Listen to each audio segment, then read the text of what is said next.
Hello, all my model car building buddies. This is Model Cars with Glenn. And I'm Glenn, and I'm starting to get the hang of being Glenn. So, on with the show. First off, I want to do a shop card shout out to my buddy, John Paul. It's John P-O-L. I hope I'm saying it right, John. If I'm not, please forgive me. I'm trying. He's got an excellent channel, does a lot of live feeds. You can go there and talk to him. That's cool when you can do that. And he's also built a 55 Chevy Pro Street, Pro Mod, something like that. That thing is awesome, man. He is one heck of a good modeler. So anyway, like I always say, do yourself a favor. Get over to his channel, give him a sub and a like, and check out some of his stuff. You'll be glad you did. Now, on, excuse me, on with the show. I'm going to start. I'm going to show you one more of my pictures. This is a Edsel, and got a dragon driving it, like always. All my cars have got dragons driving. I kind of like dragons and blown engines. So there you go. That's that. Now, if you'll give me a minute, I will readjust my camera. Hey, check it out. There's the build.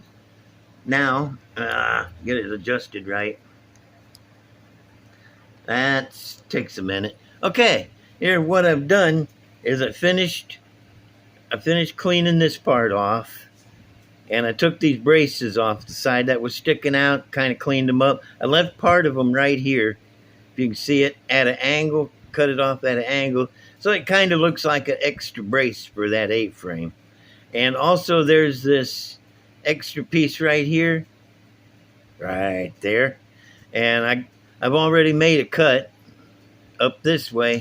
And I've got to snip off. So it's the same as the other side. Give me just a second here.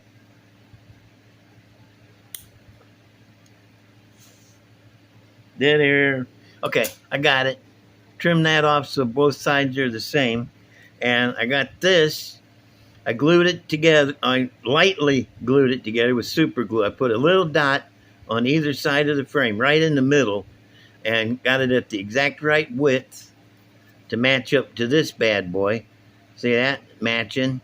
And once I get it glued together and it's solid, then I'll have to just give that a little tweak and it'll pop right off of there.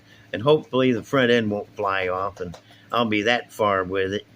So I'm not going to do that right yet on account of that takes a while. I'm going to show you some other stuff that I did. This is the rear end. I got it partially. It's just snapped in place. It's got these little tabs on the Jaguar chassis. And carefully pop it off without tearing it up. Let me get my pokey tool here and just pop these loose. There. Don't need that. Now, where'd rear end go?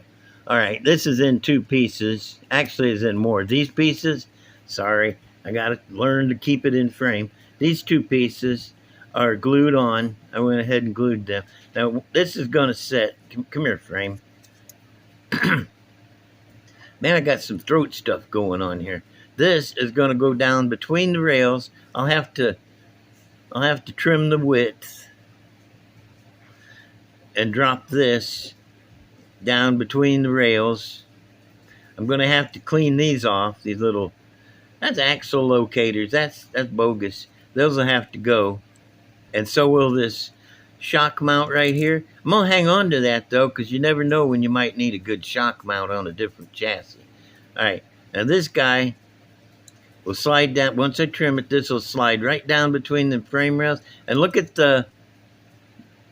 these guys, straight bars there. They'll line up on the chassis pretty good. So, the rear end, you ought to try doing this through the looking at the camera while not looking at what you're doing. Ain't easy.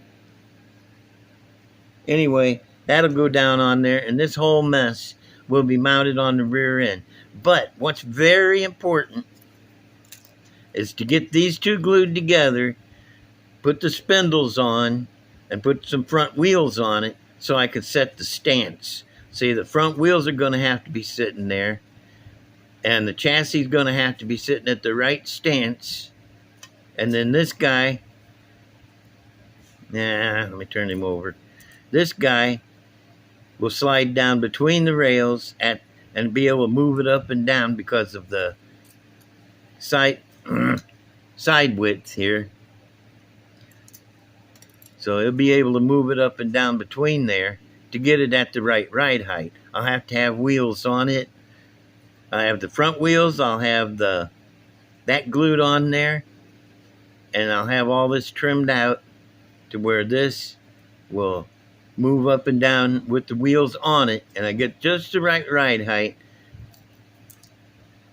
Then I will mark these guys and narrow them up or whatever it takes to get them to fit between there. Such as that. So that ought to be cool, but I'm not going to sit here and cut and glue and everything. I'm letting you know what I'm going to do. So when I come back tomorrow, I guess, I'll have the rest of it. I'll have all this stuff ready to where I could show you this. I'll have the front end on it and stuff, because that's just regular building. Y'all don't need to see just regular building, but you do need to see the important things like how to get the stance set right and how to talk and think at the same time, which is really difficult. Oh, and this is the glue that I use. Get ready. This is what I use to glue stuff together with. And this. Yep, that's what I use. I don't use any of that Tamiya. I hate that. It sounds so weird saying Tamiya. I've said Tamiya for like the last 40 years, ever since I learned about Tamiya. So I'm just going to, y'all have to forgive me. I'm going to say Tamiya instead of Tamiya because it just sounds right to me. But I got to go close the door. I can hear all y'all laughing all the way over here. Hang on. All right. Got the door closed. Getting the glue out of your sight so you don't have to keep giggling. I know y'all don't use that kind of glue. You use a specialty glue. I can't afford that stuff. I am on a fixed income, and if I get enough money to buy anything, it's going to go on another model. You know, I use very few tools. As a matter of fact, I got these fancy sprue cutters. I got my clippy knife that you can break the blade off and get a sharper blade. I got those 2 tubes of glue I showed you. I got my sanding block and Vern's calipers, whatever you call them. I got that and just a few other tools like this pokey thing. And and a ruler, but that's about it. You know, I don't have a lot of tools. I don't need a lot of tools. I've never had any, so I've learned to go without them. And so when we come back on the next video, I'll have all this mess right in here. I'll have this mess glued together. I'll have that took off. I'll have this trimmed down, like I said, to where it'll go in. And I'll have my wheels ready so we could set the stance, because that is important. See, this is the modification part of the build. Once this is done, there's no changes to the interior and there's no changes to the engine compartment. So the motor is just going to drop right down in there like it's supposed to. No problems. And the interior will drop right down inside there. Just like building a kit straight from the box. The only modifications is what I've showed you already. Now, I'm not sure what wheels I'm going to use, but I'll show you in a minute on this other car. I'm fixing to show you a couple of my other cars. So let me get this stuff. I will ceremoniously move this out of the way. Dun, dun, dun, dun, dun. Oh, I want to show you my buddy. This here, I got to readjust. This is Ralph Fink. This is Rat Fink's brother, Ralph. Now, Rat Fink is green. Actually, I painted him green. He looked like crap. So I stripped him down and painted him yellow because I like red and yellow. I got that fur on his ears and head is still green, so he's got that. But this is Ralph Fink. So Rat Fink is green, Ralph is yellow. I love this guy. Okay, hang on just a second while I get my whirly jigger. And while I move this stuff. And here's my first car I want to show you. I built this, oh Lord, been about 15 years ago. He's old puppy. I can tell you the front end and the frame came from Monogram 23T bucket kit. You know which one I'm talking about. It's been out forever. They even built a 1/8 scale one of it. He's missing a tail light because he's old, and his white wall tires have turned not so white wall. The engine, I think, is out of like a DeSoto or not a DeSoto, Dodge something. Pretty much straight from the kit there. Excuse me, I got the backup burps. And the dash is out of 41 Willys street rod. I just cut it down and filled in the gauges and stuff. Got trunk. I don't know if I cut that trunk open or if it came that way. But in here we got a battery and a gas tank. That's cool. I'll show you how I make these hinges. Check this out. This bad boy hinge there stays up. It ain't falling down. You don't need no prop rod or nothing. Stays where you put it. Moves real easy and free. I'll show you how I make those. That is a little bit more of a difficult thing.